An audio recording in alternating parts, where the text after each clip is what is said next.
rapidement, j'étais militaire, je suis rentré dans la région. Je viens de Victoriaville, là, donc dans les Bois-Francs, centre du Québec. Et donc, c'est ça, le côté militaire, en fait, qu'avec Cartier, j'ai terminé en 2015. Donc, j'ai acheté mes premières ruches en 2014. À ce moment-là, j'étais à Saint-Raymond. Donc, sur le chemin de la traverse, tout a commencé dans le garage, comme tout. Et c'est ce qui m'a amené, en fait, en 2019, à acheter ici à Port-Neuf. C'est un virage, en fait, un choix que j'avais pris parce que les revenus étaient un petit peu plus prévisibles. Puis en démarrant l'entreprise, c'est tout le temps dans la guerre quand même les revenus. Donc, ça me permettait de pouvoir savoir un petit peu plus comment m'aligner, bon, revenus dépenses, montage financier, etc. Donc, c'est pourquoi que j'avais fait ce choix-là. Parce que comme je l'ai mentionné, je n'avais pas d'une famille d'agriculteurs, on n'avait pas, c'est pas la reprise, on n'a pas fait de reprise de ferme ou autre. C'est pour ça que 2021 a comme été une grosse année pour nous, parce que ça a été le virage de cesser complètement la pollinisation pour se concentrer à 100% dans la commercialisation des produits. Tout on a commencé à faire le virage, de déjà venir s'approvisionner directement chez le producteur. On avait le COVID aussi qui est arrivé en même temps, donc ça a été beaucoup plus focusé, si on veut, sur l'achat local, encourager les producteurs et autres. Donc c'est ça qu'on a fait la boutique la première année qui était un excellent choix. Au début, c'était supposé, on magasinait les cabanes pour vendre du maïs, juste l'été, on n'avait pas isolé rien. Finalement, depuis qu'on l'a construit, il y a de l'achalandage depuis le début. C'est ouvert à l'année. On ferme juste une semaine à Noël, mais on n'a jamais pu fermer. C'était pas prévu, mais c'est exactement ce qu'il fallait qu'il arrive. Fait qu'on est super reconnaissant pour ça. Puis ensuite, c'est en 2021. Ensuite, 2022, on a construit ici la mielerie.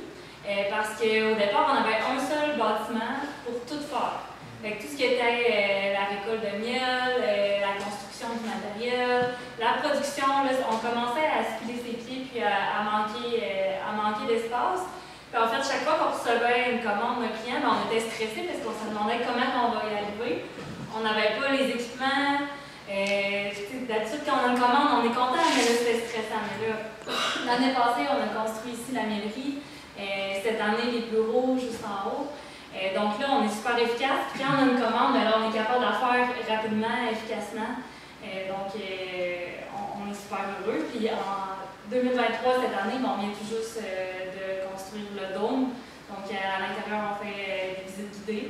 Donc, chez Mieleco, on parlait un peu dans le vidéo, mais c'est du délice au mieux-être.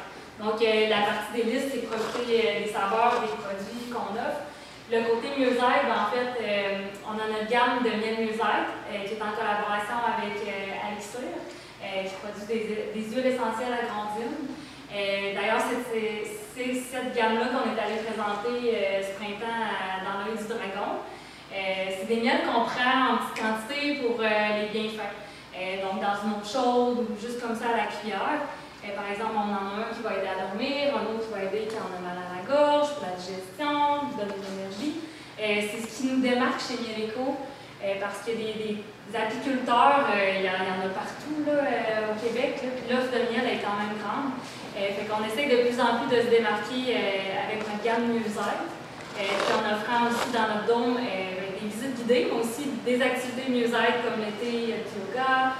À la fin du mois, il va y avoir un concert de piano. Donc, on essaie vraiment d'allier le délice et le mieux-être. C'est vraiment ça notre objectif. Je sais que ça a été difficile pour beaucoup d'agriculteurs cet été. Pour vous, votre situation, est-ce que ça a bien été quand même après les températures qu'on a eues? Bien, ça a été difficile, je dirais, en raison de la pluie, parce que les abeilles ne peuvent pas sortir quand il pleut.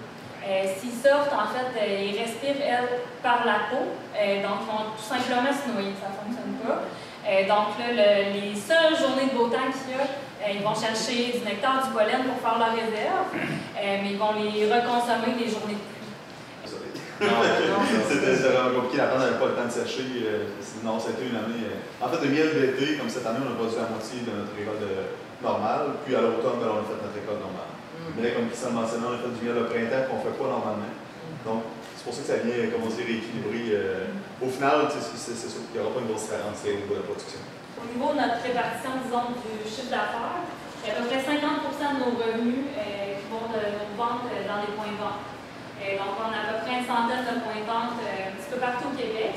Je dirais 75% dans la région Capitale-Nationale, Port-Neuf. Le reste, on en a beaucoup dans le coin de Montréal, un petit peu partout au Québec. Donc 50% de nos revenus viennent de ces ventes-là en point de vente. Ensuite, 25% vient de la boutique en ligne. Ça, je dirais même, il faudra regarder les chiffres à jour. Ça a augmenté, ça augmente, ouais. Ça augmente pas mal à chaque jour.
Bonsoir tout le monde, bienvenue. J'ai pas mal parlé à tout le monde, je pense, un petit peu à l'arrivée. C'est vraiment avec un grand plaisir que je vais présenter au nom, pas moi, nous allons présenter avec Katia et le conseil d'administration la dernière année de la Chambre de commerce de l'Est de Portneuf, que j'ai résumé en 3 mots, implication, présence et rayonnement. On a eu aussi cette année plusieurs occasions de se rencontrer, d'échanger, de rayonner durant des événements comme des déjeuners d'affaires, des visites d'entreprise, des 5 à 7. On a eu notre tournoi de golf qui encore cette année a été, qui devient une tradition, mais qui est encore un super succès. Cette année, 124 joueurs, 37 exposants, donc on est en amélioration d'une année à l'autre. Même chose avec notre soirée de distinction en novembre 2022, où est-ce qu'il y a 14 employés qui ont été reconnus devant leur pairs dans une soirée vraiment de type gala. La campagne d'achat local qui est toujours en cours, qui est également une belle opportunité de rayonnement pour les entreprises membres. On a notre participation et notre collaboration aussi à différents comités et événements dans la région qui nous permet d'être à l'affût de tout ce qui bouge dans Portneuf, d'apporter notre contribution et de pouvoir faire du maillage entre les entreprises puis les différentes ressources qui sont disponibles. Quelques exemples, on a la table de concertation en immigration, le projet Café Collab, la journée RH, le défi aux entreprises, le lab créatique auquel on a participé durant la dernière année. Également avec une grande fierté qu'on accueille cette année des entreprises de Saint-Basile. Yes! Une conséquence heureuse de plusieurs échanges et réflexions de part et d'autre avec l'association des gens d'affaires de cette ville-là. On est vraiment ravis d'offrir nos services à un plus grand nombre d'entreprises au cours des prochains mois. Finalement, je tiens à remercier l'implication des membres du CA. Il y en a plusieurs ici présents ce soir. Je suis très fière de l'équipe conforme de la gang. Vraiment. Finalement, je veux souligner l'engagement précieux de notre directrice générale, Katia Desgranges, que vous connaissez tous. Sa disponibilité, sa créativité, son énergie font vraiment la différence pour la Chambre de commerce. Alors, je te remercie. Donc, on offre des formations aussi parce que des fois, c'est des associations comme j'en ai fait avec la SADC de Portneuf, mais aussi, on est promoteur collectif, donc on peut aller chercher aussi du financement pour organiser des formations.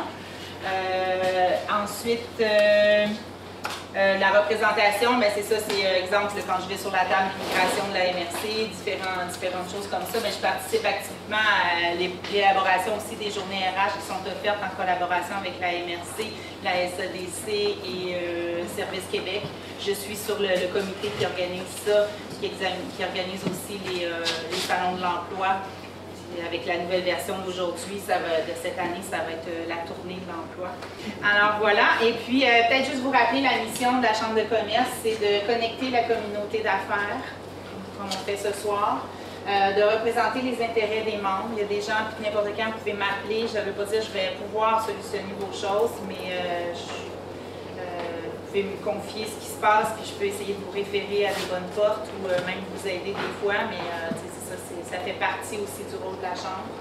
On représente aussi les intérêts des membres en allant à l'Assemblée nationale pour déposer des choses avec la Fédération des chambres de commerce. Il y a plein de manières de vous représenter.